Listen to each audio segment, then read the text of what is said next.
Hey guys, welcome to my channel The Scientific Knowledge. So in the previous video we will learn the cell structure and function part 1, and this video we will discuss about the cell function. Yes, so in the previous video we have already discussed the cell structure, but in this video we will discuss the cell function. Okay, so this video is quite interesting for you all.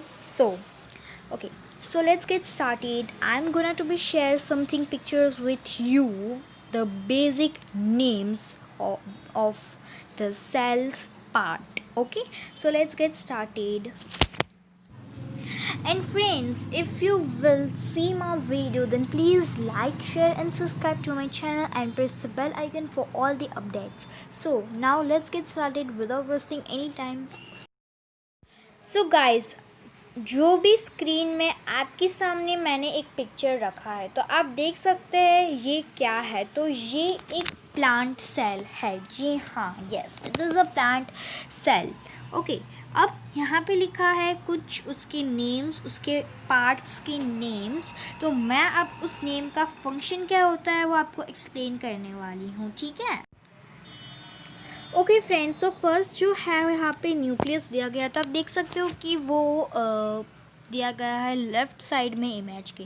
So generally nucleus जो होता है वो बहुत ही एक important component होता है living cell का। तो वो जनरली स्फेरिकल शेप का होता है, और कभी कभी बार वो सेल के मीन्स रेयर तो नहीं बट हर एक टाइम भी नहीं, वो सेल के सेंटर में ही होता है। ओके, सो जो न्यूक्लियस होता है वो बहुत ही इम्पॉर्टेंट वर्क करता है। तो अब मैं आपको उसका फंक्शन दिखाती हूँ।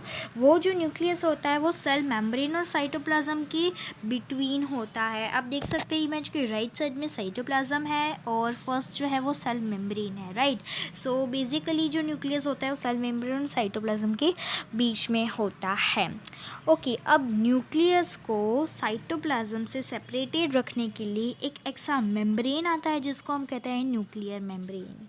अब ये न्यूक्लियर मेम्ब्रेन इसमें दिया तो नहीं है, पर मैं आपको बताती हूँ उसका जो फंक्शन होता है वो क्या होता है। तो न्यूक्लियर मेम्ब्रेन क्या करता है, एक न्यूक्लियर मेम्ब्रेन एक पोरस जैसा सब्सटेंस होता है जो न्यूक्लियस में होता है, उसकी आउटर लेयर में होता है, ठीक है। तो वो क्या करता है, मटेरियल्स को अलाउ करता है उनको मूवमेंट होने के लिए। मतलब साइटोप्लाज्म और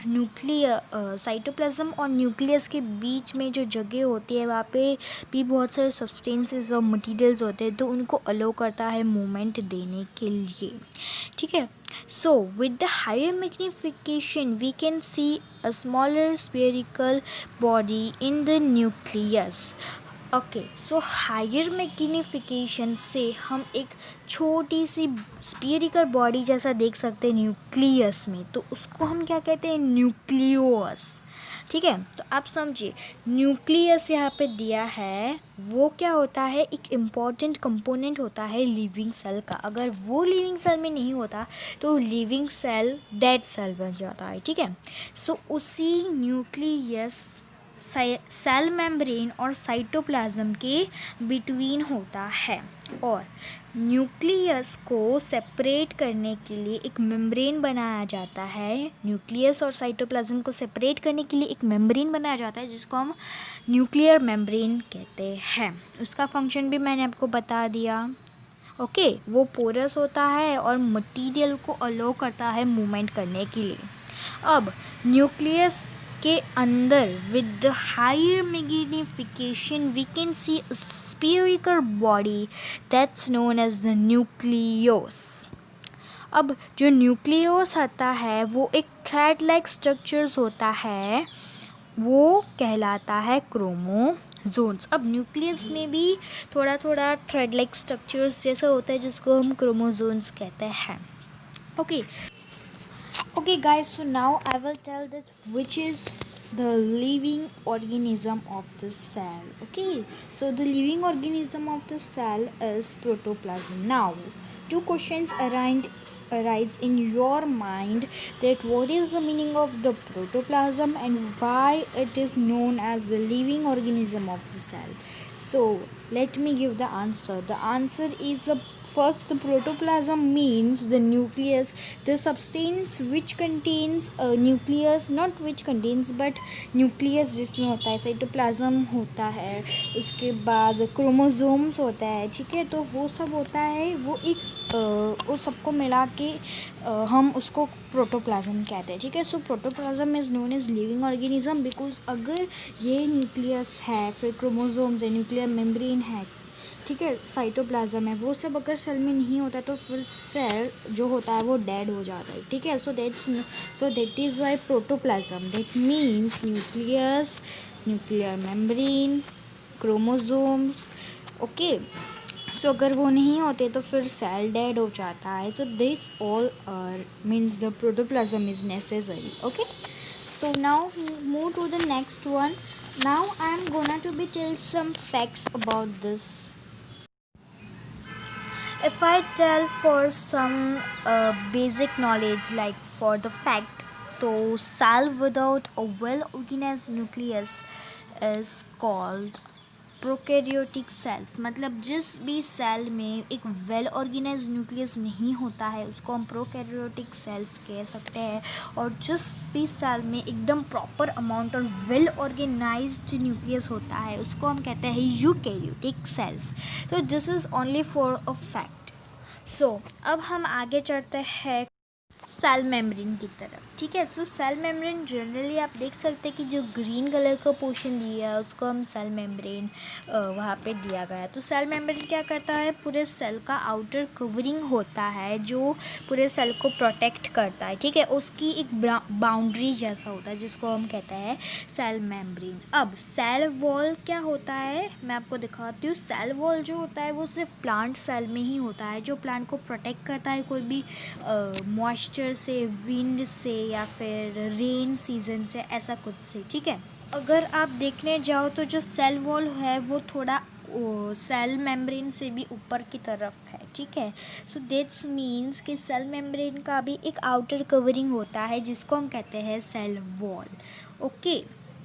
अब सेल मेम्ब्रेन में ब्रैकेट में ये भी लिखा है pressed close to the cell wall, that means कि वो सेल वॉल के बहुत ही क्लोज होता है, ओके। और प्लीज़ एक बार ध्यान रख लीजिए कि जो सेल वॉल होती है वो सिर्फ प्लांट सेल में ही होती है, ना ही कि एनिमल सेल में। और सेल मेम्ब्रेन तो हर एक सेल में होता ही है, it's compulsory, okay. Okay, so now we'll learn about the cytoplasm. Okay, now what you mean by cytoplasm? So the cytoplasm are the jelly-like substance present between the not between but present on the upper layer of the cell. मैं आपको अभी बताती हूँ कि cytoplasm क्या होता है। वो एक जेली लाइक सब्सटेंस होता है, उसका फंक्शन तो ऐसा होता है कि जनरल इसका कोई स्पेसिफिक फंक्शन नहीं होता है, बट वो बहुत ही सारे कंपोनेंट्स को अपने साथ लेता घूमता है, मतलब उसके अंदर होते हैं components like organelles, then mitochondria, Golgi bodies, ribosomes. तो ये तो अभी हमारे अपर लेवल का क्लास होगा, सो ये अभी हम नहीं पढ़ेंगे। सिर्फ हमने ये पढ़ा कि साइटोप्लाज्म का कोई स्पेसिफिक वो नहीं होता फंक्शन, सिर्फ इसमें ये सब प्रेजेंट होता है, ठीक है। So next we are moving to the vacuole and chloroplast which is very important for a plant cell. Okay friends, so what is the chloroplast? Okay, so chloroplast को पढ़ने से पहले मैं आपको बताऊंगी कि प्लास्टिड्स क्या होता है। सो प्लास्टिड्स, PLASTIDS, प्लास्टिड्स ये होता है कि कोई भी लीफ को उसका एक अलग सा कलर होता है, लाइक हमेशा प्लांट का कोई ग्रीन कलर होता है तो फिर लाइट ग्रीन, डार्क ग्रीन, ऐसा सब कुछ ग्रीन कलर ही होता है, राइट। सो वो जो कलर होता है वो प्लास्टिड्स उनको देते हैं। तो प्लास्टिड्स में ऐसे ग्रीन कलर के पिगमेंट्स होते हैं जिसको हम क्लोरोफिल कहते हैं, दैट यू नो। और जो ग्रीन कलर के प्लास्टिड्स होते हैं उसको हम क्लोरोप्लास्ट कहते हैं। सो जनरली क्लोरोप्लास्ट के अंदर प्लास्टिड्स प्रेजेंट होते हैं और उनका फंक्शन जनरली यही होता है कि वो प्लांट को सफिशिएंट कलर प्रोवाइड करे। Okay, now vacuole. What is a vacuole? It is given in the bracket that contains a fluid called a cell sap. Okay, so now I am telling you that what is the vacuole. Okay friends, so vacuole generally क्या होता है, जो आपको दिख रहा है कि vacuole कहाँ पे दिया है, सेल के अंदर जो एक स्पेस है, सफिशिएंट स्पेस उन्हें प्रोवाइड की गई है। सो बस उसी स्पेस को हम वैक्यूल कहते हैं, और वो फ्लूइड टाइप का कुछ कंटेन करता है जिसको हम सेल सेप कहते हैं। उसका डिटेल तो आप अभी नहीं पढ़ोगे, मतलब नेक्स्ट ईयर पढ़ोगे। सो फ्रेंड्स, इसको हम वैक्यूल कहते हैं। जो भी सेल में ऐसा स्पेस टाइप होता है, और ऐसा नहीं होता कि ये सिर्फ प्लांट सेल में होता है, it is also in the animal cell. Now let's see the difference between the plant and animal cell. Okay, so let's go friend. Okay friends, so अब आपको गिवन है जो सबसे पहले दिया है वो प्लांट सेल है, और जो सबसे लास्ट में दिया है वो एनिमल सेल है। तो सबसे पहला सेल मेम्ब्रेन, यस, तो सेल मेम्ब्रेन कहाँ पे दिया है, प्लांट सेल में अपर की तरफ है, एनिमल सेल में भी वहाँ है। Second he is vacuole. तो आप देख सकते हैं कि प्लांट सेल में कितने बड़े बड़े वैक्यूल्स है, but in the animal cell it's very small.